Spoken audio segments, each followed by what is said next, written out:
जय हिंद साथियों, मैं आपका फ्रेंड जे अपने YouTube channel ITI technical power की पर स्वागत है। फ्रेंड्स, अभी जो हमारी क्लास चल रही है, हम रेलवे प्रीवियस ईयर क्वेश्चनों को देख रहे हैं। तो जो भी फ्रेंड्स हमारे चैनल से नए जुड़े हैं, उनसे रिक्वेस्ट हो हमारे चैनल को सब्सक्राइब जरूर कीजिएगा और वीडियो को अधिक से अधिक शेयर भी जरूर कीजिएगा। तो प्रीवियस क्लास में हमने क्वेश्चन किए थे, उसके आगे नेक्स्ट क्वेश्चन को देखते हैं। आगे नेक्स्ट क्वेश्चन देखते हैं। इलेक्ट्रॉनों की समान संख्या वाले परमाणु या अणु आयन क्या कहलाता है?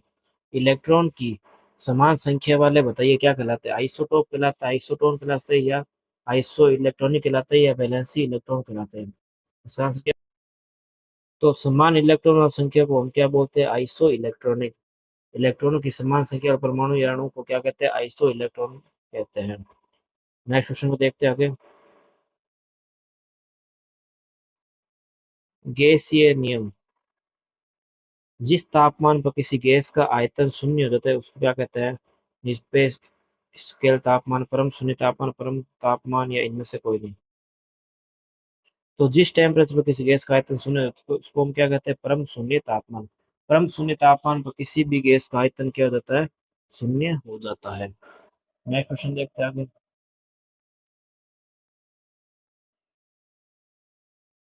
देखिए, बॉयल के नियम के अनुसार क्या होता है?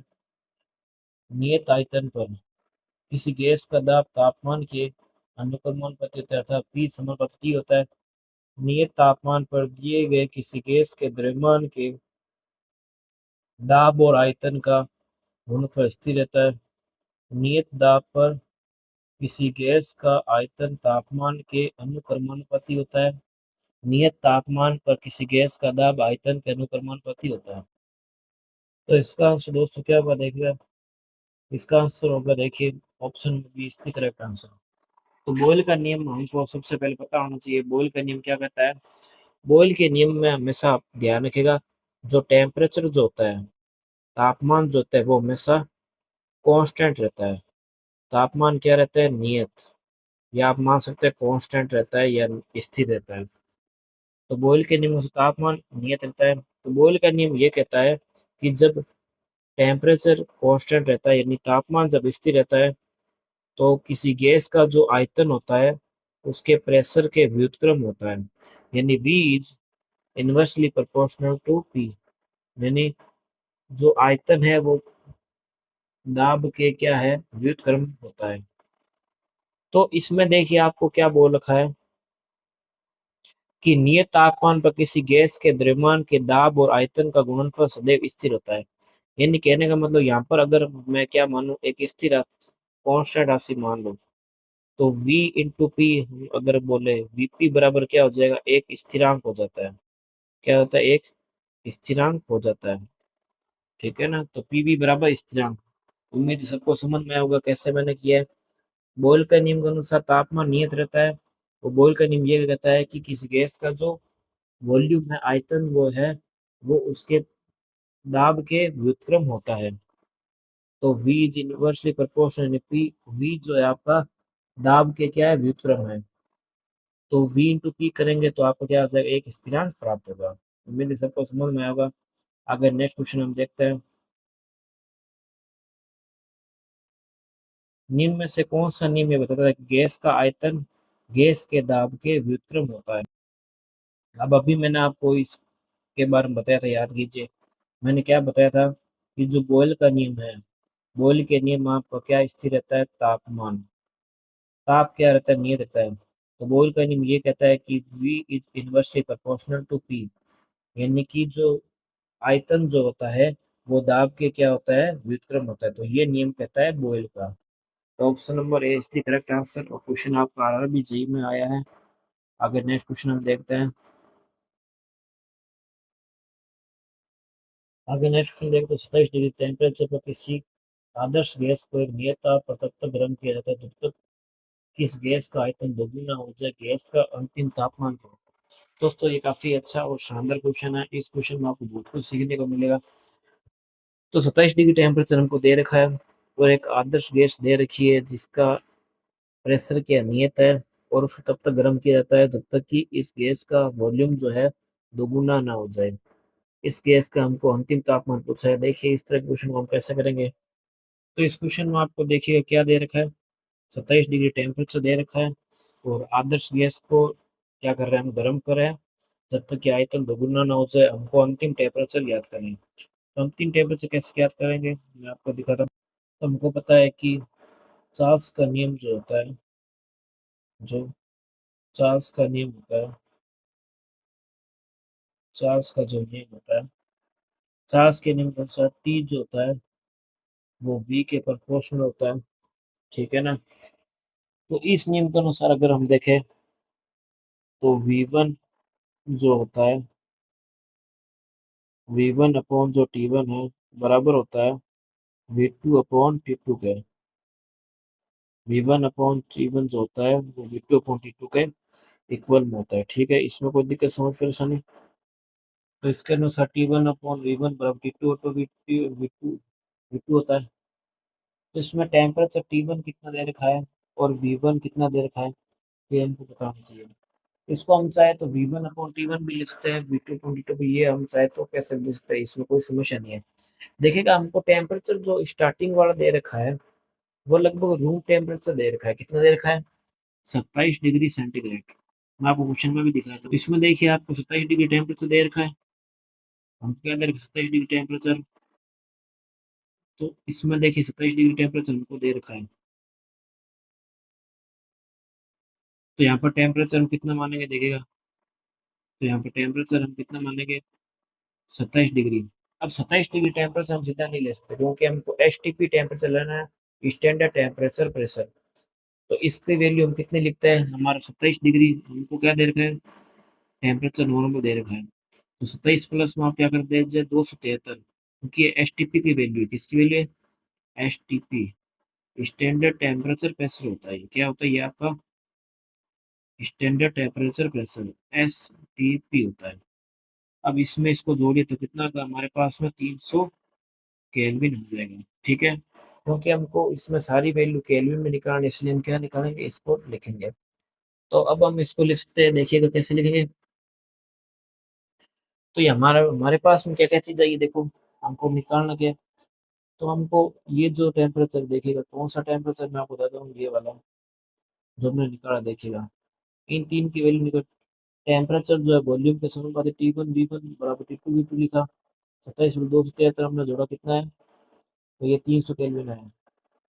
तो इसमें हम वैल्यू लिख लेते हैं। अब हमारी जो T1 की है, T1 की वैल्यू हमारे पास कितनी है?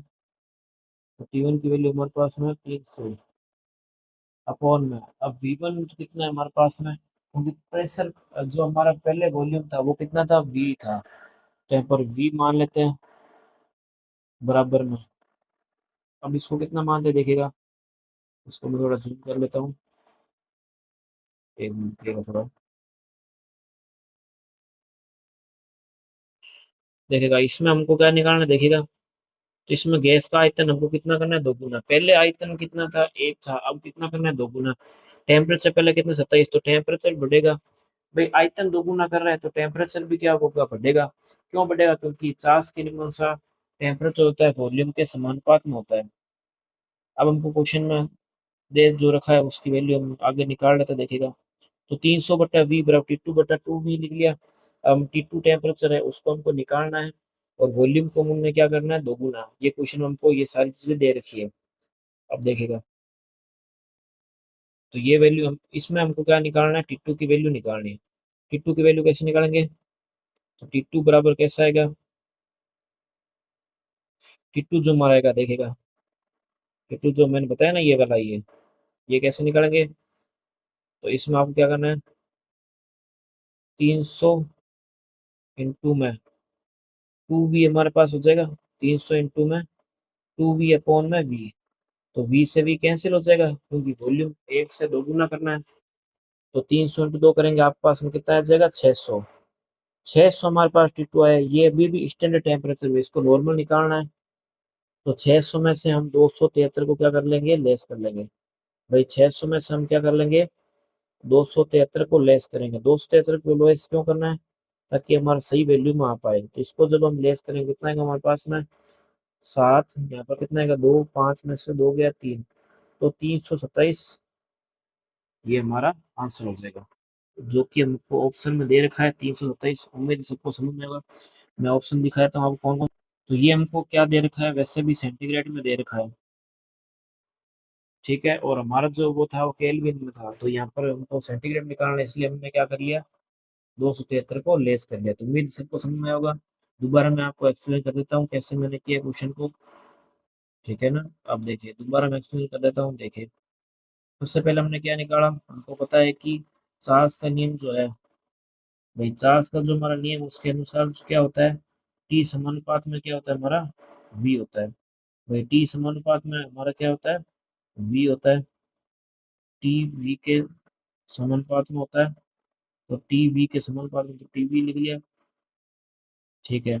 अब टी वन अपॉन में वी वन टी टू बटा वी टू, तो ये फॉर्मूला हम लिख सकते हैं, चाहे तो V one upon T one या V two upon T two, ये भी हम लिख सकते हैं, तो इसमें भी कोई समस्या नहीं है। अब देखिए, अब इसमें हमको वैल्यू टी वन की दे रखी थी 27 दे रखी थी। अब इसमें हमको स्टैंडर्ड टेम्परेचर प्रेशर कितना मानना है, 273। तो 27 में 273 को हम जोड़ लेंगे। 273 क्यों जोड़ा, क्योंकि ये हमारा स्टैंडर्ड टेम्परेचर प्रेशर है, एसटीपी में बदला है इसको। इसको हम जोड़ेंगे कितना आएगा, 300 केल्विन। अब 300 में जो हमारा ये V1 है, तो 300 वी का भाग दे दिया, तो बराबर कितना होगा, टी टू बटा टू, टू ही हो गया। अब हमको टी टू की वैल्यू निकालनी है, तो हमने क्या किया, 300 इंटू में two V, 300 into two V बटे में क्या कर दिया वी, वी से भी कैंसिल हो, कितना है हमारे पास 600। अब 600 में से 273 हमने क्यों लेस किए, क्योंकि हमको क्या निकालना था कि हमको इसमें क्या निकालना है, सेंटीग्रेड में निकालना है, सेल्सियस में निकालना है, इसलिए हमने क्या कर लिया, 273 को लेस कर लिया, इसलिए हमारे पास कितना आंसर है, 327 डिग्री सेल्सियस है। उम्मीद सबको समझ में आएगा। आगे नेक्स्ट क्वेश्चन की तरफ बढ़ते हैं। नेक्स्ट हमारा क्वेश्चन है, अभिलाक्षणी गैस समीकरण पीवी बराबर नॉट किस लिए सही प्रकार से लागू होता है। जो पीवी बराबर नॉट है वो आदर्श गैस के लिए लागू होता है, ध्यान रखिएगा। नेक्स्ट क्वेश्चन हम देखते हैं। अब सेम इसी टाइप का क्वेश्चन आया आपके पास में, देखिएगा 27 डिग्री सेंटीग्रेड पर स्थित एक आदर्श गैस को स्थिर दाब पर तब तक गर्म किया था जब तक कि इस गैस का आयतन दोगुना ना हो जाए। इसका आंसर अभी हमने निकाला 327। मैंने कैसे बताया था कि आपको टी समानुपात में वी करना है। यहाँ पर आप क्या करें, 27 में जो है आपका 273 को आप जोड़ेंगे तो कितना आएगा आपके पास में, वी टी अपॉन में वी करेंगे, टी अपॉन में वी, ये वन है, ये वन है, ये टू है, ये टू है। तो हम क्या करेंगे भाई, हमको पता है कि इनको हम जोड़ लेते हैं। तो 27 में 273 27 को जोड़ेंगे तो 300 आ जाएगा, 300 बटे में वी आ जाएगा, बराबर टी टू कितना है हमारे पास में, टी टू हमको निकालना है और वी है, तो कितना आएगा हमारे पास में, भाई ये हमको दो गुना करना है, तो 300 इंटू दो कितना हो जाएगा, 600।